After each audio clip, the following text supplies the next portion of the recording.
Hey everybody, Joe here with Candid the Movies. This time I want to talk to you all about The Acolyte, Season 1, Episode 8, aptly named The Acolyte. So this is the season finale of The Acolyte. And did they do what it is that they needed to do in order to close the show out? I would give a resounding yes. As a crazy Star Wars nerd, I have found that the Acolyte, they did some things well, some things not so great, but this episode was wonderful. So let's go ahead and get to the breakdown. Spoiler alert for those who are watching. So the Acolyte episode 8, we see that it comes back in with Osha with the mask on, doing the heavy, deep breathing like Vader.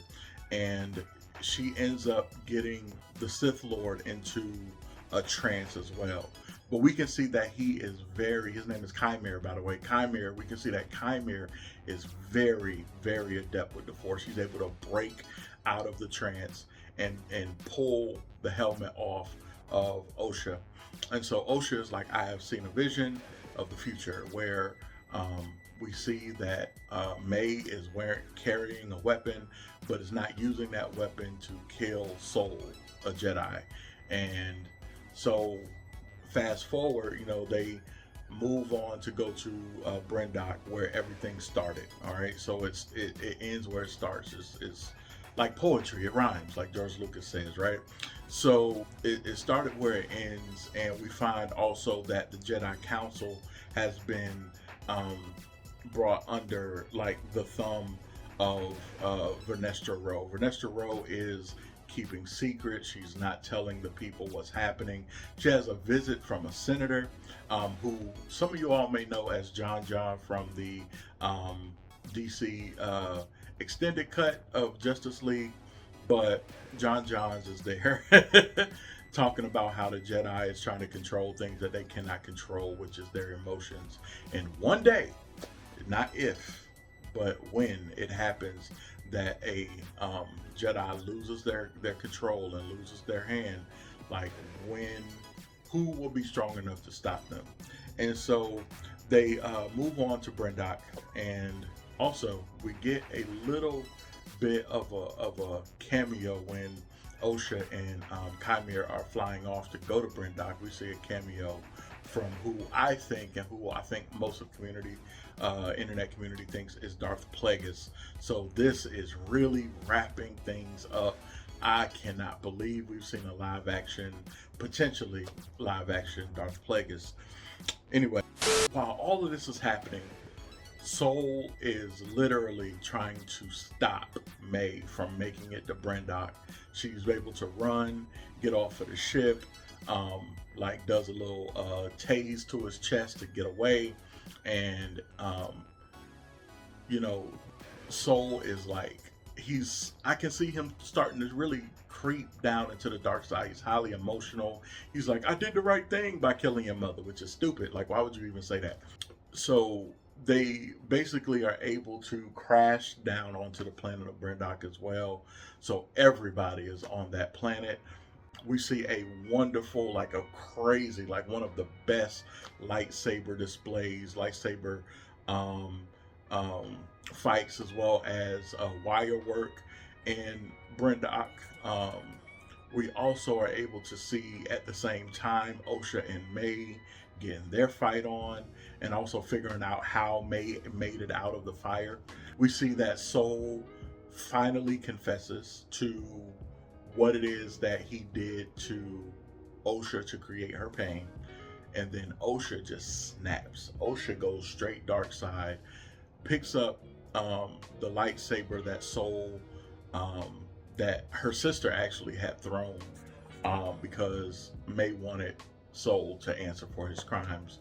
But no, there was a cracked crystal, and we see that as Osha is choking the life out of Soul using the Force, we see that that crystal is being bled. This is the first time in live action that we've seen a Sith lightsaber be born, and it was amazing. Like she lit up the lightsaber when Chimera was coming over to comfort Osha, and it was blue, and then all of a sudden we see it turn red. And there were little minute details where we could see like that as it was turning red, the there was steam coming off of it. There was like steam coming off of it. So I think, don't get me wrong if I'm wrong, I think that the red lightsabers burn a bit hotter than the other colors when you imbue it with your anger. So that was amazing to see. Also, we see that, you know, finally, you know, Vernestra is able to find out everything that happened, because when she went and stood in a place, she got a force. I forgot the name of it. It's kind of like a vibration where you can see what happened where you were at the time, and it was really cool. I really enjoyed that. Osha decided to join Chimera as her apprentice as long as she allowed May to live and get away. But the only way that that could happen, because they would have used May to find Osha and Chimera, is to wipe May's mind. So when they wipe May's mind, she cannot even remember that she has a sister.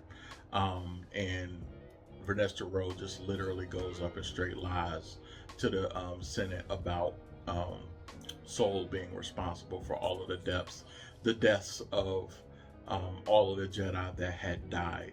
And so we get a cameo from the back of Yoda. I'm not really sure what that's about. Hopefully that's Vernestra Rose telling Yoda the truth, and maybe Yoda hiding the fact that the Sith are out there to the council, because that's something that we've seen Yoda do in the past, is hide the truth. So ultimately this episode was the best episode. It was the best. I watched it probably 3 or 4 times, and I'll probably go back and watch it again. I need to rewatch the entire series, but I'm not doing the grading yet. That'll be for a different video, because I want to do a non-spoilery one for those who don't really, you know, want to see all of that stuff and want to actually watch it. So I've been Joe with Candid the Movies. Please click that like, share, and subscribe, as well as hit that notification bell, and I will talk to you all later. Have a fantastic day. Peace.